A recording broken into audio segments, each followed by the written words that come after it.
Assalamu alaikum. Bismillah ar-Rahman ar-Rahim.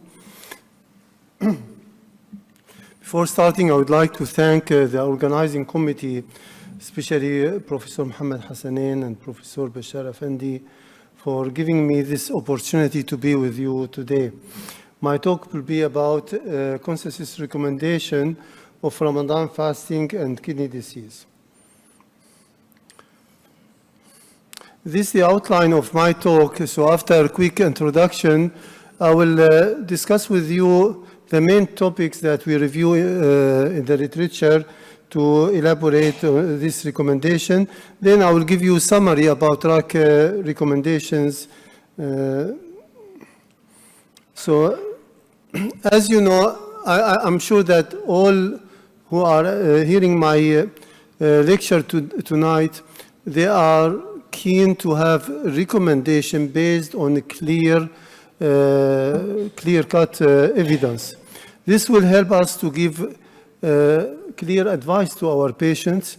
Also, it will be a unified advice between different physicians because it's a evidence-based recommendation. Unfortunately, there is a major limitation in the available evidence.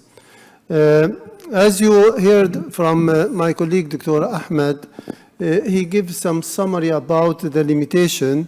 In fact, this limitation prepared by Dr. Ali Sow from Kuwait, who is part of our group, and he elaborated a lot on his evaluation of literature and other. So I recommended to him to even publish his work as a separate paper, which he did. So in principle, we have limited number of studies. And these studies, we have a problem with their designs, including our study, because we have little of resources. And most of these, all of these studies, they are not randomized. As the Dr. Ahmed, he mentioned, we could do randomization in Shawwal doing 5 or 6 days fasting. However, this is not the whole month fasting. And to mimic Ramadan fasting, this will be very difficult to do randomized studies in other months than Ramadan.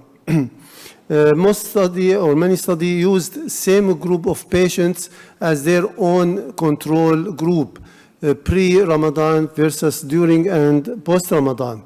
But this has certain limitation because diseases might change during even short period. Other used non-fasting as a controlling group, and this lead to some selection bias. The majority of studies are conducted in a single center with a small number. Almost all are short-term. And we have a problem for assessing the endpoint. Some studies used serum creatinine as a surrogate for GFR, glomerular filtration rate. Other used Cockcroft equation, especially in 90s, late 90s, early 2000s. And we know that Cockcroft has its limitations, especially with advanced kidney disease. Other used MDRD equation. And more recent study used CKD EPI equation. So when we compare the results of these studies, it might have some conflicting due to the way that they assessed the GFR. One study only used the DTPA scan, and there is a couple of studies used renal tubule markers. Now, when we move from kidney diseases to assess risk factors, which is added to kidney disease, here, unfortunately, we almost find no study in CKD patient. In front of this knowledge gap, an international task force of expert physicians met and formed the Ramadan and Kidney Disease Working Group, or what we call RAC initiative. The aim of RACs is at short term to merge existing evidence with expert insights in collaboration with DAR to provide empirical recommendation for CKD patients considering Ramadan fasting. At long term, we hope that we can encourage doing more studies in this field.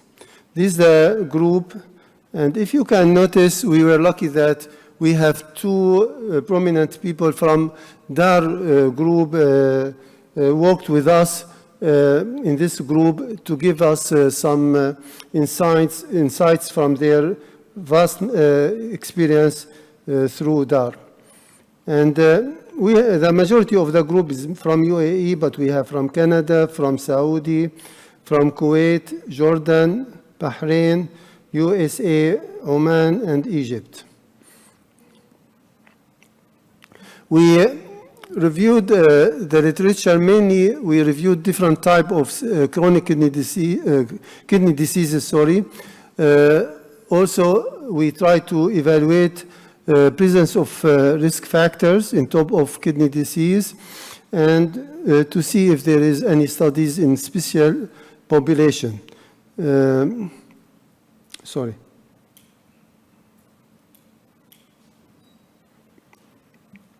For kidney disease and Ramadan fasting, we have mainly 4 types of diseases: chronic kidney disease, acute kidney injury, kidney transplant, and special population dialysis patient.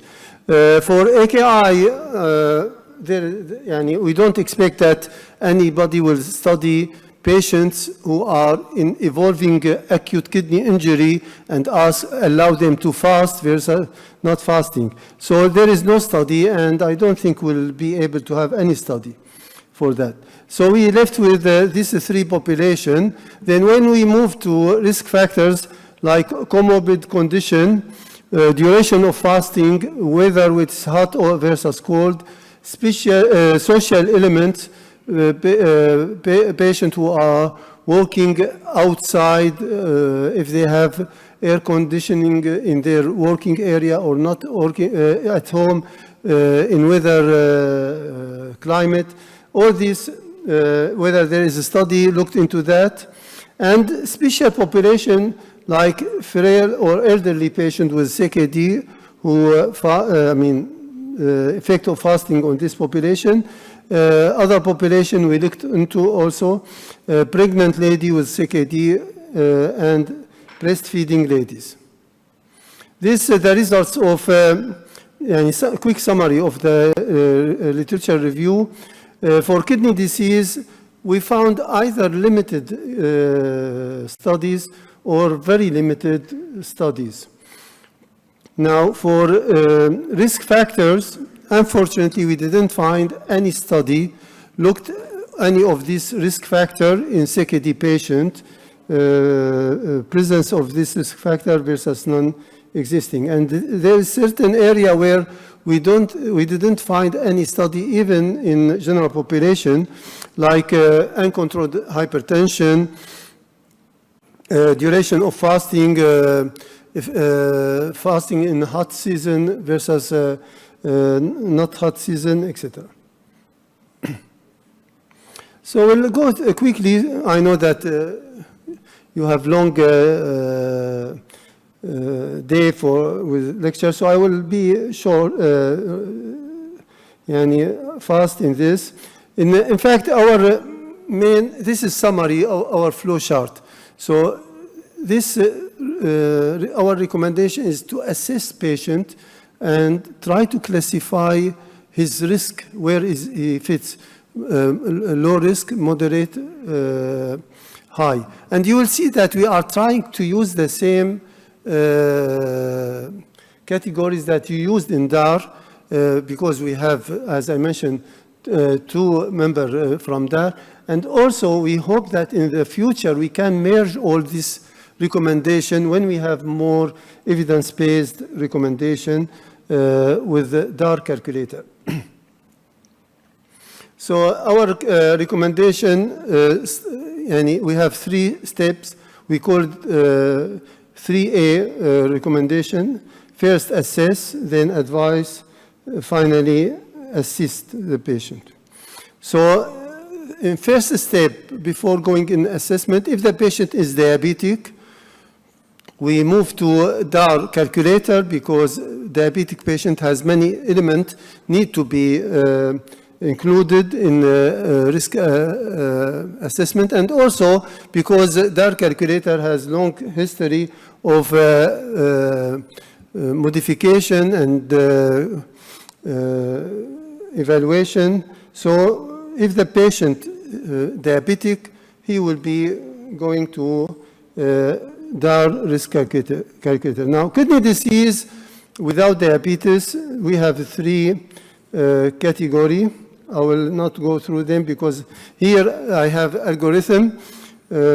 So we have chronic kidney disease, kidney transplant, and dialysis. For kidney disease, we have three subgroups: stage 1, 2, stage 3, and stage 4, 5. Now, for stage 1 and 2, if they have no other risk factors or comorbid, then they are low risk. But if they have any other risk factors or comorbid disease, especially if it's a significant comorbid disease, then they are moderate, and they might go to severe or high risk, depend on the comorbid disease. Stage 3, they are considered moderate risk if they have no other risk factors, but if they have other risk factors, then they move to high risk group, while stage 4 and 5, even without other comorbid, they are high risk group. Now, for kidney transplant, if they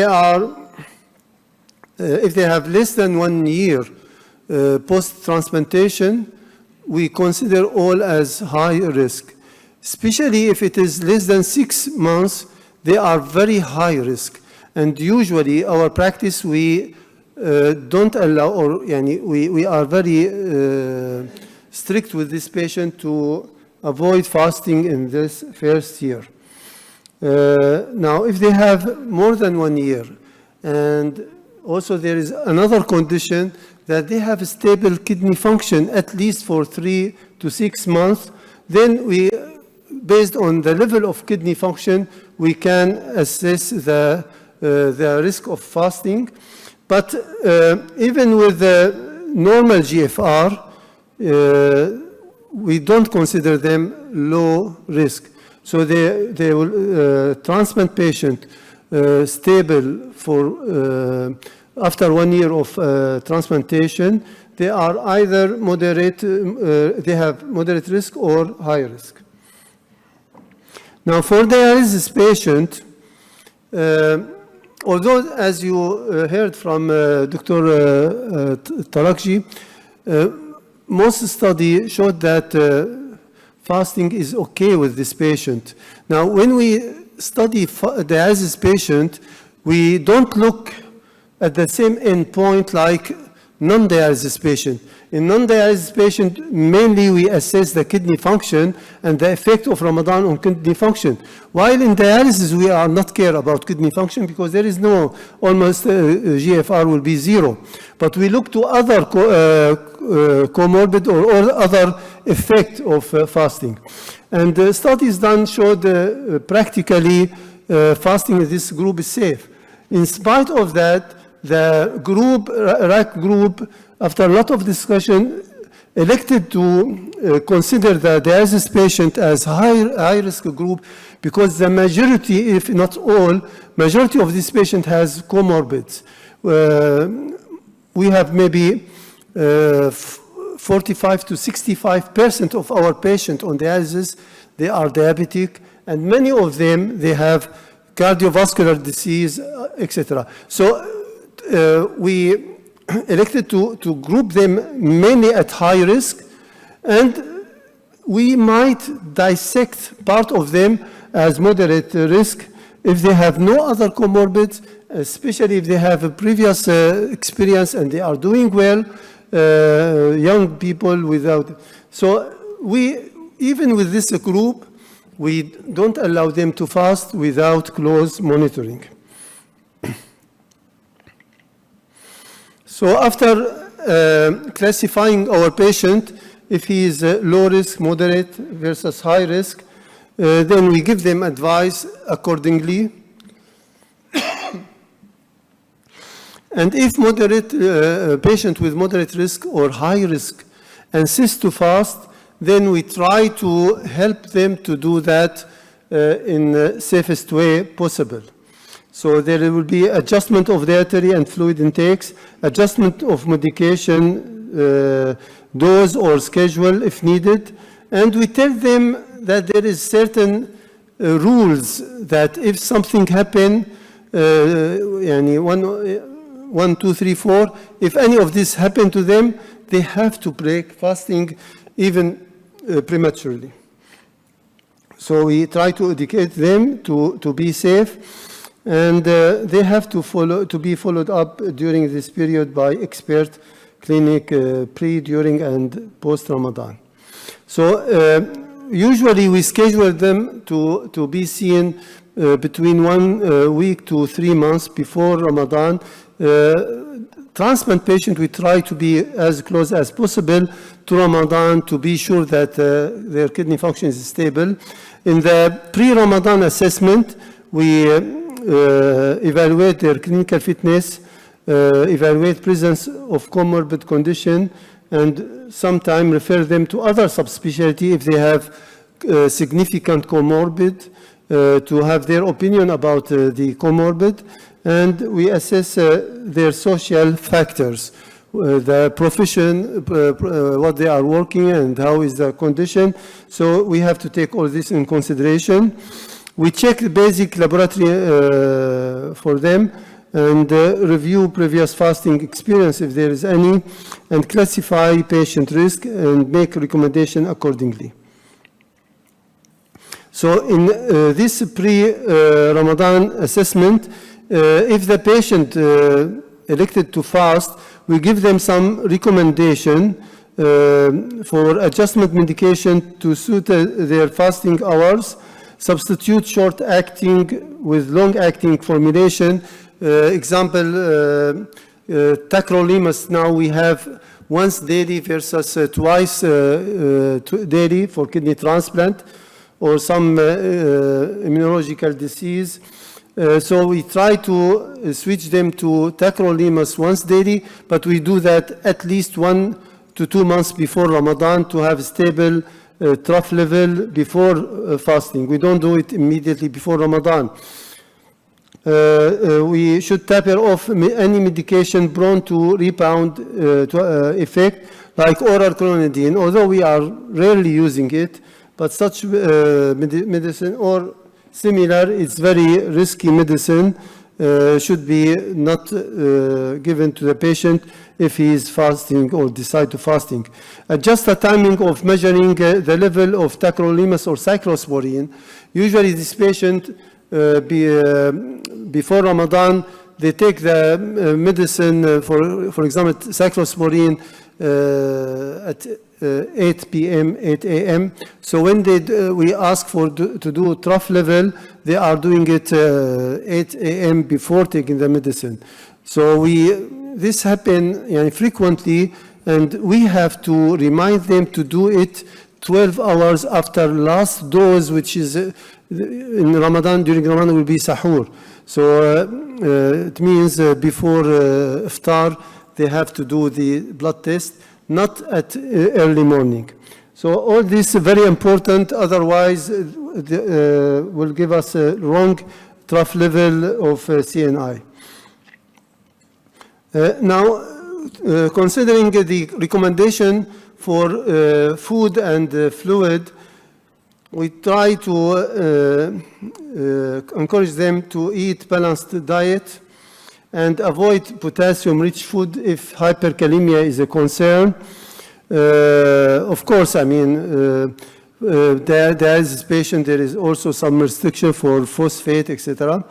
And also very important, we advise them to break the fast gradually.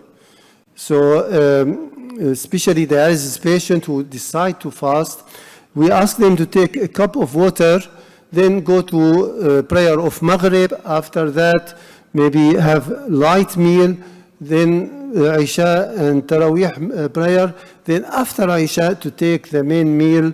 So they break their fast gradually. They don't have bulk of nutrient or water at once. And we insist that the sahur is very important. They have to have their sahur. We stress about hydration. Sorry. So they have to drink at least 1.5. It's okay. Thank you. 1.5 to 2.5 liter during the iftar time over the night. But what is very important, it should be spread out through the night. Now, sometime they have to stay awake most of the night to be able to take enough fluid. We advise them not to have half liter or 1 liter at once. 1 cup maybe every 30 to 1 hour to 60 minutes at maximum, to avoid sudden intakes of water and risk of hyponatremia and water intoxication. There is one case reported in the literature about a breastfeeding lady, not kidney disease, who decided to fast in area where the fasting was 20 hours. So toward the end of the day, she noticed that there is the milk became much low. And after breaking the fast, she decided to drink a good amount of water.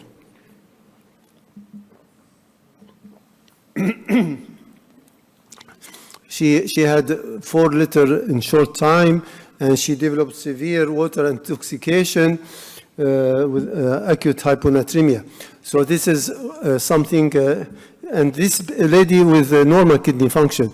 So especially the dialysis patient who decide to fast, we ask them to be very careful about slow breaking the fast and spread the water intake over the night, and not to take suddenly a big amount. We discuss with them the physical activity during Ramadan, and we rediscuss or teach them the rule of early termination of fasting. Here some main early termination of fast. If the patient has any acute illness causing fever, diarrhea, etc., or any condition require hospitalization, if we find on their lab that they have significant raise of their serum creatinine, or in other term, if they have AKI stage 1, 2, or 3, if they had hyperglycemia or hypo, and for kidney transplant patient, if they miss sahur, so they didn't take the immunosuppressive medication of sahur time, they have to break the fast and take this medication.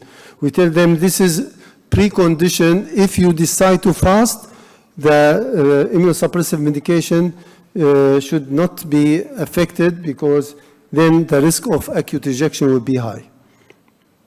Now, during Ramadan visit, we try to schedule a visit at 1 week from Ramadan. Again, we repeat clinical evaluation and lab evaluation. With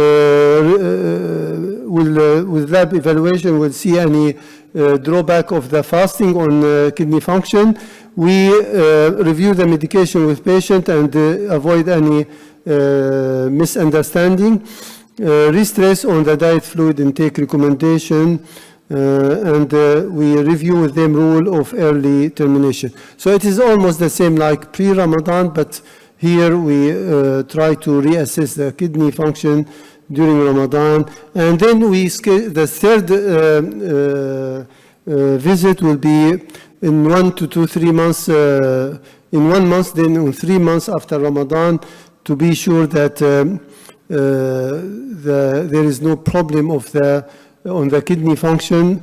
And with that, we'll evaluate the patient experience and give him a hint for next recommendation for next year if everything became stable.